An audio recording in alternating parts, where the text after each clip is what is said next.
Viva Culture, l'actualité des arts vue par l'association Maison de la Culture du Havre. Présentée par Isabelle. Viva Culture, l'émission de la culture dans toutes ses découvertes. Bonjour à tous. Au menu de Viva Culture cette semaine, mon entretien particulier et la rubrique de Catherine autour des livres.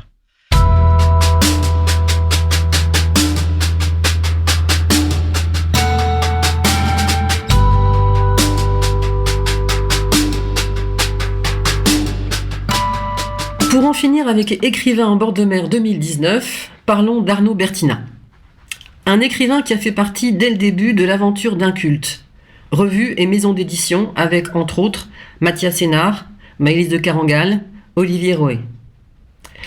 Arnaud Bertina, un écrivain dont un texte de 2017, Des châteaux qui brûlent, juste ressorti en folio, a été mis en scène fin septembre par la 29e promotion des étudiants de la Comédie de Saint-Étienne. Des châteaux qui brûlent, c'est l'histoire d'un abattoir qui doit fermer, d'ouvriers qui séquestrent leur patron.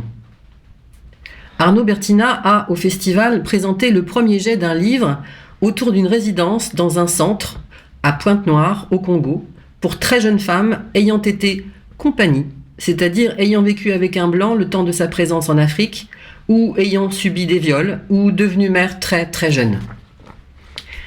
Il a fait 6 séjours d'1 mois dans ce centre, a proposé des ateliers d'écriture à ces très jeunes femmes et veut leur écrire et non écrire sur elles.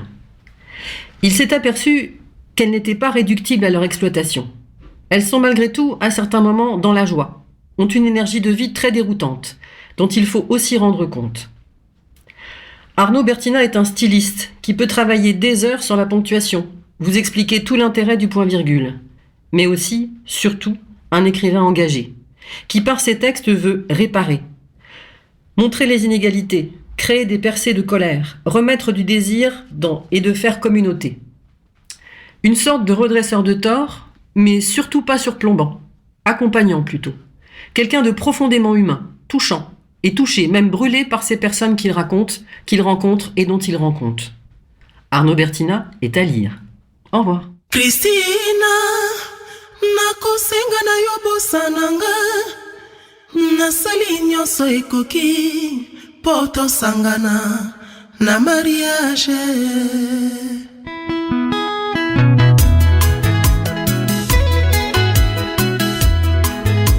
Christina, nakosenga na yo bosana ngai. Nasali nyonso ekoki po tosangana na mariage.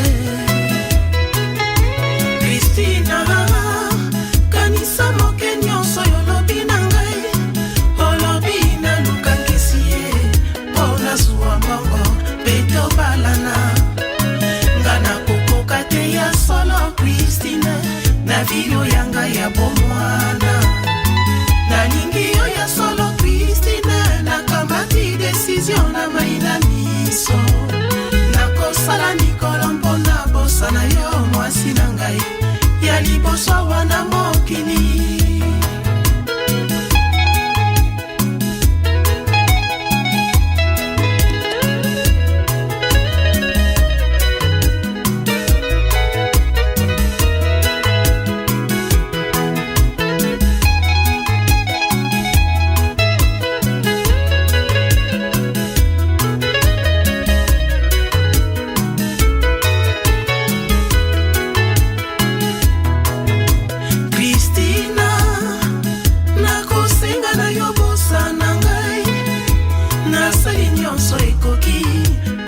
Sangana na mariage.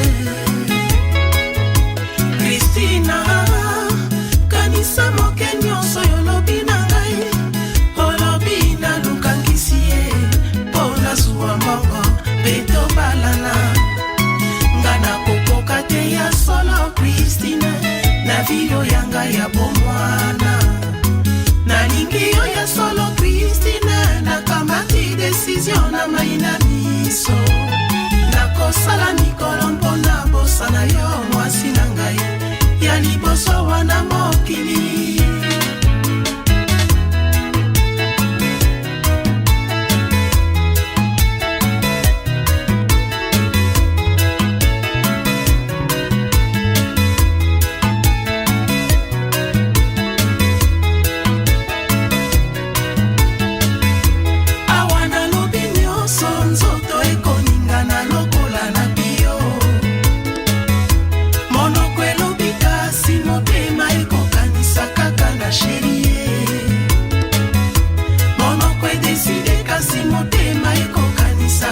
na chérie.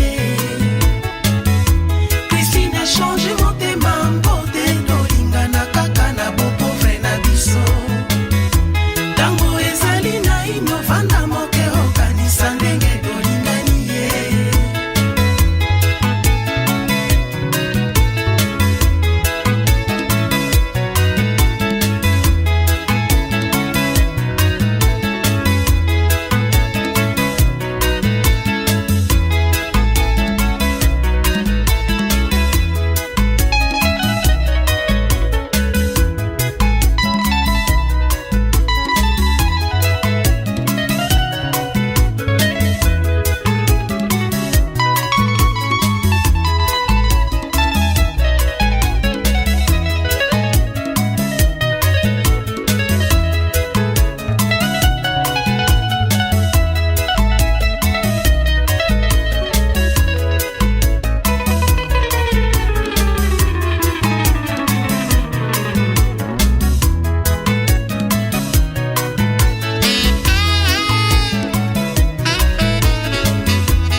nyonso ekoki po tosangana na mariage.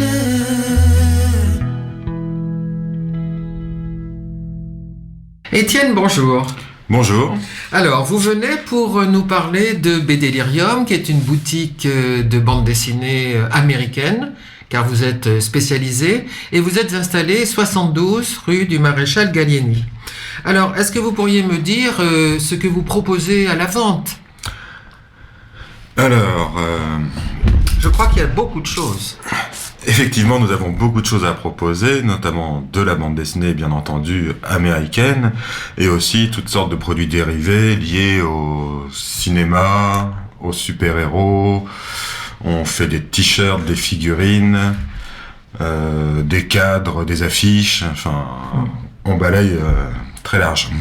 Des sacs aussi, je crois, avoir vu. Des sacs à dos aussi, oui. Voilà, c'est ça. Pikachu, Avengers, Oui. Zelda, on touche même un peu les jeux vidéo. Oui. Je crois que votre boutique est très grande. Oui, on peut dire ça, 100 mètres carrés environ. Voilà, formidable. Voilà. Et alors, vous êtes connu pour avoir un énorme Hulk dans l'entrée. Oui, de 2,80 m de haut pour 2 mètres d'envergure. Wow. C'est vrai qu'il fait son petit effet auprès des enfants et même des adultes. Et vous l'avez depuis combien de temps ? Le Hulk, Oui. depuis que nous avons déménagé au 72 rue Maréchal Gallieni, donc en 2013. 2013. Ah ouais. Voilà. Ouais. Mais il n'a pas bougé, hein. Non, C'est une figurine extraordinaire. oui. Oui. Alors, est-ce que vous pourriez m'expliquer pourquoi vous vous êtes lancé dans ce commerce particulier de la bande dessinée ? Pourquoi ? Bon, la question est assez simple. Disons que la bande dessinée est une de mes passions premières et que j'ai toujours été attiré par le 9e art. Donc, j'ai décidé de me lancer dedans. Après des études d'histoire à la faculté de Rouen, Je ne me voyais pas faire professeur comme ma mère l'a fait. Et j'ai décidé de travailler en librairie. Oui, comment connaissiez-vous la bande dessinée? Alors, ça a commencé très jeune chez mes parents qui en avaient, donc j'ai commencé vers 7-8 ans à lire à peu près tous les classiques, hein, Tintin, Cubitus, Léonard, Pif Gadget, un peu plus vieux, des magazines comme Pilote aussi, qui parlaient plus de science-fiction. Quoi d'autre encore vers 10 ans, je me suis mis à lire du super-héros. Grâce au fils d'une amie de ma mère qui m'avait offert une 30aine de Strange, la revue de référence pendant de longues années sur les super-héros. Et je les ai tous dévorés, je sais pas moi, peut-être en un week-end ou ou en une semaine, je me souviens plus, je devais avoir 9-10 ans à l'époque. C'est ça. Et c'est ce qui m'a fait découvrir l'univers des super-héros. Oui, voilà. Oui. Bien sûr, je n'ai pas lu que du super-héros. J'ai toujours lu le super-héros et les autres styles de bande dessinée, que ce soit Tintin, comme je disais tout à l'heure, ou Astérix et Obélix. Oui, et il y en avait une que vous préfériez, non, quand vous étiez plus jeune? Ah, la bande dessinée qui m'a marqué quand j'étais jeune. Oui. Ça devait être en CE2, et j'avais acheté, je me souviens, à Mende. Oui. Parce que vous connaissez, c'est en Lozère. Oui. Capitale de la Lozère, un Achille Talon. Ah, qui est très connu pour un vocabulaire particulièrement sophistiqué, soutenu. Oui, c'est ça, oui. Bah, disons qu'il m'a fait mon vocabulaire en primaire, effectivement. Oui. Voilà. Oui, c'est ça. Oui. Et puis vous connaissiez aussi évidemment Astérix, tout ça. Oui. Oui, bah tous les classiques. Conan. Rahan, bien sûr. Oui. Conan, c'est venu un peu plus tard. Oui. Je devais avoir 13 ans. Ah oui. Voilà. Oui, vous avez des souvenirs précis? Ah bah pardon. Ce sont des lectures qui m'ont marqué et qui me suivent toujours. Oui. Il faut dire que vous aimez dessiner. Oh, j'ai aimé dessiner. Oui. Maintenant, je griffonne un peu de temps en temps, mais c'est pas... Oui. C'est plus ce que je fais vraiment. Non, mais ça veut dire que c'est quand même important. Aimer le graphisme. Voilà, c'est ça. C'est Oui. ça. Oui, bien sûr. Oui. C'est vrai que le dessin a une part très importante dans la bande dessinée. Après, il y a tellement de styles différents et de dessinateurs différents qu'on prenne chaque BD un style différent. C'est ça, oui. Après, il y a des écoles, comme dans le manga ou dans la franco-belge. Certains ont vraiment un dessin calé l'un sur l'autre. Enfin, c'est ça, oui, reconnaissable. Reconnaissable, voilà. Oui, bien sûr. Et vous aimez toutes sortes de bandes dessinées, j'imagine, pas seulement les américaines? Ah oui, j'aime tout, oui, effectivement. Ouais. Comme je le disais, les classiques de la franco-belge, aussi les mangas, aussi les super-héros, les comics en général. Parce que le comics, comme vous le savez peut-être déjà, n'est pas que du super-héros. Oui, c'est ça. Oui, donc parlez-nous un petit peu de ces bandes dessinées américaines que vous vendez, qui ne portent pas sur des super-héros. Donc, qui ne portent pas sur des super-héros? Eh bien, comics veut dire bande dessinée, ça vient de comic strip. Oui, voilà. Donc à l'origine, c'était des petites strips, des petites histoires très courtes dans les journaux, qui sont apparues dans les années 1890, si ma mémoire ne me fait pas défaut. Et les super-héros sont apparus sur le tard, en 1938 à peu près, avec l'arrivée de Superman. Et avant, la bande dessinée faisait du western, un peu de fantastique, de l'horreur. Et maintenant, la bande dessinée américaine, c'est du polar, de la science-fiction, de l'heroic fantasy, du fantastique. Ah oui, c'est très varié. Et bien sûr. Et du super-héros aussi, bien sûr, qu'on pourrait mettre aussi dans le fantastique. Oui, voilà. Aussi. Oui. Et vous vendez toutes sortes donc de comics. Toutes sortes de comics. Est-ce que vous avez des titres ou des auteurs à nous citer peut-être? Hormis auteurs de super-héros? Non, oui, hormis super-héros. Oui. Oui, bien sûr. Oui, hormis super-héros, qu'est-ce que je pourrais vous citer? Oui. En polar, par exemple, de Jason Aaron. Oui. Scalp, qui était un polar très sombre, noir, glauque à souhait. Pour en faire un petit résumé rapide, on va suivre le montage d'un casino en réserve indienne, sous fond de meurtre, Ah oui. à savoir que l'histoire va se dérouler sur une trentaine d'années, Oui. donc l'œuvre fait plus de 1000 pages, Waouh.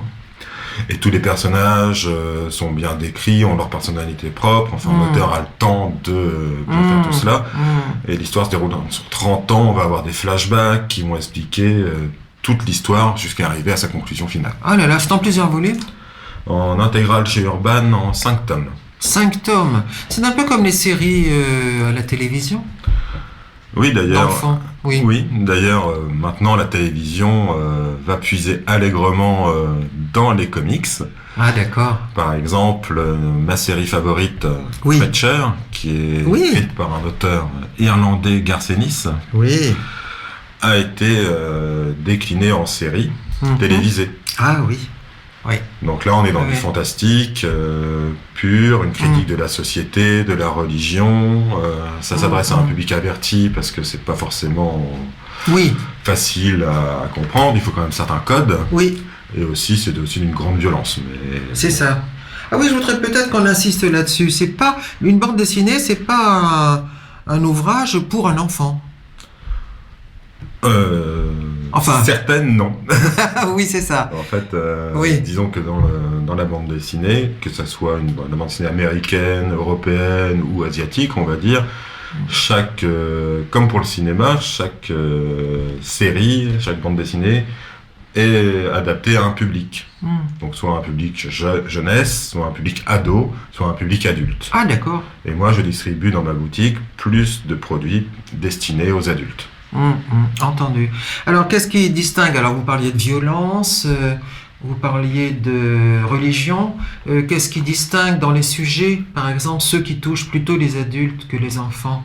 Est-ce qu'il y en a d'autres à part la violence et la religion? Moi, ça peut être politique aussi, Oui, oui, écologique, oui. historique aussi, avec des bandes dessinées sur la guerre du Vietnam, par exemple. Ah, par exemple, oui. Oui, oui, oui. Aussi. Et puis aussi, quand on va lire une bande dessinée fantastique, il faut aussi une certaine culture, des connaissances liées à ce style-là. Après, Oui. on peut le lire et après aller chercher les références qui nous manquent. Ça, c'est pas un Ah oui, problème. par exemple. Oui, oui, oui. Ah oui, c'est pas mal, c'est va-et-vient entre, du coup, la littérature, les romans ou les nouvelles fantastiques, et une bande dessinée et un film. Ouais. Ça fait un petit ensemble qui est pas mal du tout. Ouais. Oui, oui, oui. Donc les bandes dessinées sont pas tellement, je veux dire, des contes ou des petites histoires comme ça anodines. Pas toutes. Non. Effectivement, Oui. il y a des bandes dessinées, on va dire popcorn, consommation rapide, simple. Je dirais comme si on va au cinéma et qu'on va voir un gros blockbuster, on peut déposer le cerveau à l'entrée et ressortir content Oui. de la chose. Dans la bande dessinée, c'est pareil, il y a des titres, parfois j'ai envie de lire un truc simple comme ça ou sans prise de tête. Oui. Et parfois, je m'attaque à des ouvrages effectivement un peu plus copieux où il y a vraiment de la réflexion derrière. Ah oui, c'est intéressant d'entendre ça. Parce qu'effectivement, on n'a pas l'habitude de dire qu'on peut réfléchir à partir d'une bande dessinée. Effectivement. Là, Alors que si, oui, bien sûr. bien sûr. Heureusement. Heureusement, oui, oui. Alors peut-être on pourrait se pencher un peu sur les super-héros. Parce que vous parliez des Strange tout à l'heure, mais il y a toute une connaissance de la part du public de super-héros, qu'on les voit à la télévision ou au cinéma, et évidemment dans des bandes dessinées. Alors là, ce sont des comics particuliers.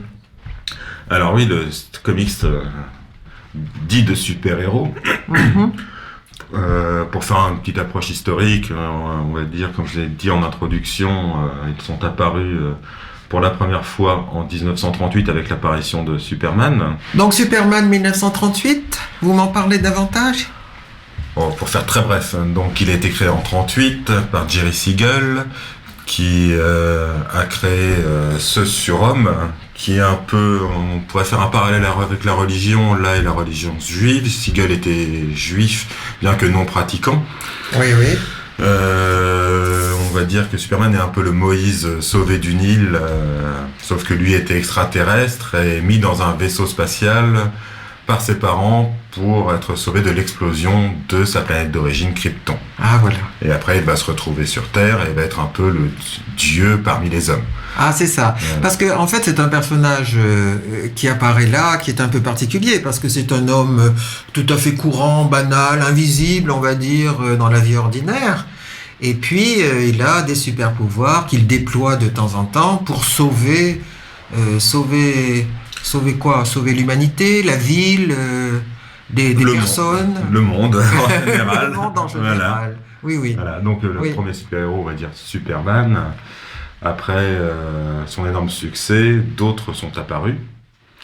Donc Captain America en décembre 40, Oui. qui a eu son premier numéro, qui a été créé par Jack Kirby et Joe Simon. Oui. Donc là, Captain America, on est en pleine guerre. Oui. Donc là, on est vraiment, le super-héros est un outil de propagande à part entière. Ah, c'est ça, oui. D'ailleurs, son nom est assez guerrier. Oui, capitaine, oui, ça Oui, fait oui, relation oui, à oui. un grade Oui, de l'armée. oui, oui. Et alors, tout seul, il combat. Il combat Hitler et avec d'autres après super-héros qui vont s'adjoindre à lui Oui. dans ses combats. Ah oui, c'est ça. Oui, oui. Donc, ce sont des équipes de super-héros qui combattent le mal. Voilà, au fur et à mesure, le super-héros n'est pas forcément seul, il rejoint d'autres super-héros pour créer des super-équipes qui vont protéger la planète contre toutes sortes de dangers. Oui, effectivement, ce sont presque des dieux. Oui, on peut dire ça comme ça. Oui. L'exemple le plus frappant, je dirais, c'est la Justice League chez DC Heroes, qui regroupe Superman, Batman, Wonder Woman, Flash, Mhm, Green Lantern, mhm. qui ont leur base au-dessus de la planète Terre dans un satellite géant. C'est ça. Et on peut dire que ce sont un peu les dieux d'Olympe qui nous surveillent, qui surveillent les périls qui Oui. menacent la Terre. C'est ça. Donc, c'est une sorte de mythe moderne. Oui, ce sont les super-héros, ce sont C'est ça. les mythes, les héros, Oui. ou les dieux grecs retranscrits à notre époque. on va Oui, dire. voilà. Oui, oui. Comment vous expliquez ce goût-là pour les super-pouvoirs de ces hommes, de ces super-hommes? Enfin, bon, bref, c'est bien des hommes, mais c'est à peine des hommes. Oui, Qui n'a jamais rêvé de voler ou d'être indestructible Oui, au quotidien. Je oui. pense que ça vient de là. On a envie de s'identifier à ces surhommes, même si on ne peut pas oui, arriver à ce qu'ils font. On aimerait bien, nous aussi, oui. avoir certaines de leurs compétences. hein. Oui, c'est ça. Parce qu'en fait, ils ont des dons à la naissance, hein, c'est ça. À la naissance, oui. Oui. Où certains travaillent ces dons et sont des hommes comme vous et moi, mais avec une capacité supplémentaire à Mhm, devenir plus fort qu'un homme classique ou plus intelligent. mhm, mhm. Voilà. Oui, oui. Oui. Est-ce que on ne parle que de leur pouvoir ou est-ce que c'est l'occasion aussi de parler de la société, de parler d'autres choses? Ah, là, c'est un point essentiel, effectivement. Les super-héros ne sont pas là que pour Mhm. forcément sauver le monde. Et ils vont par rapport à leur époque, Mhm. comment dire, Oui, parce qu'il me semble qu'il y a des problèmes de société peut-être ou des problèmes écologiques qui sont évoqués. tout est évoqué, mais disons qu'on va marcher par période. Ah voilà, d'accord, Plutôt. allons-y. Parce qu'effectivement, les super-héros, au début, s'adressaient à un public, on va dire, plutôt enfantin. Oui. Comme je le disais. Mhm, Alors que mhm. tout à l'heure, je disais que la bande dessinée était plutôt faite pour les adultes. Oui, Mais ça n'a pas toujours été le cas. Les super-héros, à la base, s'adressaient vraiment aux enfants et aux adolescents. Mhm, Même si certains adultes les lisaient aussi. mhm. Et la société évoluant, le Comics Code étant annulé ou a diminué, c'est-à-dire la censure américaine que la censure américaine exercée sur les bandes dessinées américaines, Ah bien sûr. les super-héros ont commencé à évoluer, à s'adresser à un public de plus en plus mature. Donc ça a commencé dans les années 70, on va dire, avec en 1973, par la mort de la petite amie de Spider-Man, Gwen Stacy, Oui. qui, on peut dire que c'est la fin de l'innocence des super-héros. Ils sont vraiment confrontés à la mort d'un être proche, quelque chose qui va nous toucher et bouleverser leur vie. Aussi, des scénarios de Green Lantern et de Green Arrow, par exemple, vont parler de la drogue, de la religion, de la guerre, des choses qui n'étaient pas forcément mises en avant autrefois. Même si la guerre avait joué un rôle en premier temps pendant la Seconde Guerre mondiale avec Captain America, tout cela avait disparu avec le temps. Oui, c'est ça. Donc là, c'est plus tellement un outil de propagande.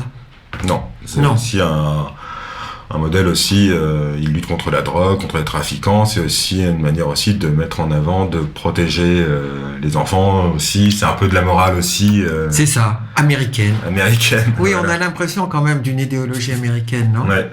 Enfin, pourquoi pas, hein, parce qu'il y a beaucoup de personnages, de romans ou de films, de cinéma qui sont également les supports idéologiques. Ouais. Ça, bien sûr. Oui. Et après les années 70, pour continuer dans le fil Oui, bien sûr. des décennies, dans les années 80, le comics de super-héros va rentrer vraiment dans l'âge adulte, en fait. S'adresser à un public mature et on n'est plus du tout dans le super-héros pour enfants. Ça va commencer avec Watchmen d'Alan Moore, qui est une des bandes dessinées les plus primées au monde. Ah oui. Où il va s'adresser vraiment à un public adulte, pas un scénario complexe, avec beaucoup de réflexion. C'est un pavé énorme à lire de plus de 400 pages. Ah oui. J'ai mis, pour ma part, je crois, plus d'une semaine quand je l'ai relu, je crois. Ah oui. Voilà. Oui. Et aussi, il y a un autre auteur aussi qui est arrivé en même temps, qui s'appelle Frank Miller, qui, lui, a fait rentrer Batman, les super-héros d'ici, dans l'âge adulte.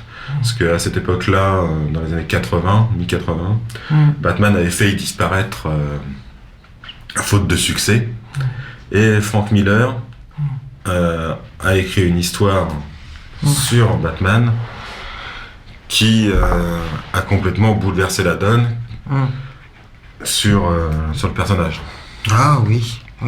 Finalement, peut-être là maintenant, le super-héros, ses super-pouvoirs, ce sont des prétextes à évoquer le monde dans lequel on vit. Est-ce qu'on peut dire ça? Des prétextes, hein? Oui, à évoquer le monde, les problèmes du monde, de nos civilisations, nos sociétés, de l'humanité. Ah oui, les comics sont deux super-héros, sont le reflet de notre société à notre époque. Oui, voilà. En fait, oui, tout à fait. C'est ça. Ils suivent l'air du temps, on va dire. Voilà. Oui. S'ils traitent d'écologie et autres, c'est parce qu'en ce moment, on a des problèmes liés à l'écologie, à la surproduction et autres. Et tout ça va se retrouver, bien sûr, dans certains scénarios de super-héros. Oui. Donc finalement, on est loin, quand même un peu loin du divertissement simple et pur. Enfin bref, du divertissement innocent. C'est plus une base peut-être de réflexion ou d'alerte sur certains sujets, comme l'écologie par exemple. Oui, tout à fait. Après, c'est vrai qu'il y a des comics de super-héros qui vont pas développer une grande réflexion, qui vont être une aventure simple, basique, des méchants, ils se battent entre eux, hop, c'est arrêté, les gentils ont gagné, et sans autre réflexion. Alors qu'il y en a d'autres, effectivement, qui vont poser des problèmes beaucoup plus pertinents, qui vont s'adresser aussi, on parlait d'écologie, mais aussi politique, sur le racisme, sur le terrorisme, sur la religion, plein de choses, vont être questionnées. Questionnées, oui. Donc, oui. Il peut y avoir deux sens de lecture. Ah, c'est ça. Plusieurs degrés de lecture. Oui, bien sûr. Et est-ce que les personnages sont toujours manichéens? Alors d'un côté les bons, de l'autre les méchants. Est-ce que c'est comme ça tout le temps ou peut-être moins maintenant? Souvent. Souvent, Ouais, ouais. oui. Contrairement au manga, bande dessinée japonaise, où souvent les très méchants ou un des méchants Oui. va, après s'être battu avec le héros, va devenir son ami et voilà. Oui. Dans la bande dessinée américaine, en général, le super vilain, hormis très rares exceptions, reste un super vilain. Donc finalement, vous aviez combien de livres dans cette boutique? Est-ce que vous savez? Oula, Oula, quelques milliers. quelques milliers de bandes dessinées. Oui, voilà. Il y a de quoi faire son choix. Et alors, je crois que vous les connaissez bien, en fait. J'essaye. Oui. J'essaye. C'est-à-dire que si on veut faire un cadeau, on peut venir chez vous, dire, bon, voilà, je voudrais offrir je sais pas, moi, mon petit-fils qui a 15 ans, qu'est-ce que je peux lui offrir? Ou à mon beau-frère qui a 30 ans. Vous pouvez nous conseiller. C'est là tout le travail du libraire que je m'efforce de faire le mieux possible. Alors si vous aimez le polar, je vais vous faire découvrir du polar. Si vous aimez de la science-fiction, j'ai de la science-fiction. Après, je vais aller... j'ai toujours allé sur des produits que je juge de qualité. J'en parle aussi avec mes clients, avec d'autres passionnés. On confronte un peu nos idées sur les ouvrages et de façon à être à même à mieux conseiller suivant le style de la personne. Après, ce qui est bien dans la bande dessinée aussi, c'est la découverte. Ah oui. C'est, vous me dites vous aimez le polar, mais pourquoi vous partirez pas sur du fantastique pour découvrir un autre genre? Oula, c'est difficile ça. C'est difficile. Oui. Mais moi c'est ce que j'aime bien. Je lis tout, j'aime tous les styles. Oui, J'aime la bande dessinée dans sa globalité. oui. Donc moi peu importe que ça soit du super-héros, du polar, de la SF, de l'anticipation. Ce qui me fait vibrer, moi, c'est avant tout un bon scénario. Les dessins, après, je les passe un peu en arrière-plan parce que parfois, on passe à côté de très bonnes histoires et de très belles histoires parce que le dessin ne plaît pas. Donc, faut passer le cap du dessin, D'accord. ce qui est Ouais. le plus difficile à faire. Oui, oui. Ça, beaucoup de lecteurs me disent ah non, j'aime pas le dessin. Oui, bien Je leur dis, sûr. mais vous focalisez pas dessus, vous allez rentrer dans l'histoire et le dessin, vous allez plus y faire attention. Vous allez Ah être, oui, bien sûr. vous allez être mangé par le scénario Oui. et vous Ouais. êtes Voilà. emporté dans l'histoire. Ah oui, c'est formidable. Oui. Bon. Voilà, je sais pas ce que je peux vous dire de plus. Bon, restons-en là. Merci beaucoup, Étienne. Merci. À bientôt alors en boutique. En boutique. Je rappelle l'adresse 72 rue du Maréchal Gallieni. Merci. Au revoir. Viva Culture, c'est terminé pour aujourd'hui. Merci à tous de nous avoir suivis. Bonne semaine. Rendez-vous dimanche prochain à la même heure. Et merci à Mathieu pour la réalisation.